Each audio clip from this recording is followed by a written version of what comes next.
Welcome to the Pet Stop. I'm Dr. Brian Voynick. Well, heading to Grandma's house this holiday season? This is the time of year when you're usually packing up the family and heading out of town. And joining us again this week is veterinarian Dr. Heather Loenser, and she's with the American Animal Hospital Association.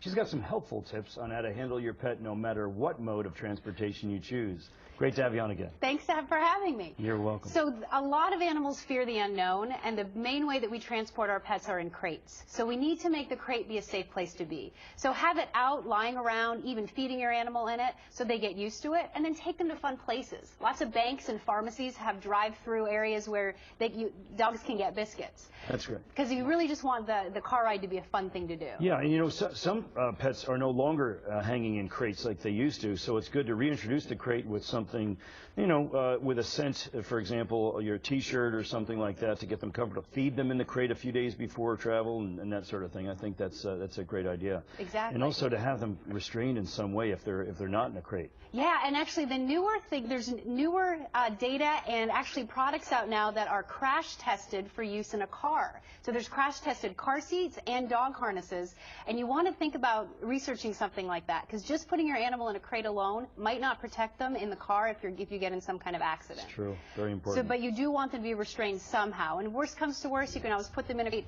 behind your seat. How about air travel? Air travel is a big deal. You have to research things ahead of time, make sure dogs are allowed in cargo. Some places they aren't. Make sure the crate is nice and comfy so that if they're sitting for long periods of time, they don't get stiff.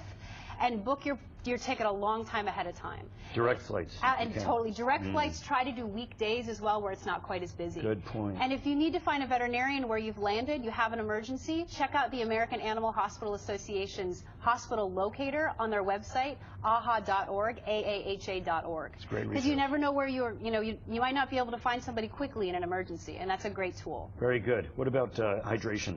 That's really important too, and it can be kind of tricky, especially in a crate. So try to give them a big drink beforehand, but you could also freeze water inside a bowl and they could hopefully lick it. Dogs can also be trained to drink out of hamster bottles, big hamster bottles. A lot of show dogs will drink that way to keep themselves cool. Terrific. Thanks for those tips, Heather. Thanks. Take care. Well, here's what we're working on for tomorrow, and remember, you can always catch the Pet Stop every Saturday and Sunday, and that's 45 minutes past the hour, and that's all starting at 6:45 a.m. For more information on anything about today's show or past shows, just log on to our website. That's news12.com. Click on Features and scroll down to the Pet Stop. You'll find all the information that you need right there.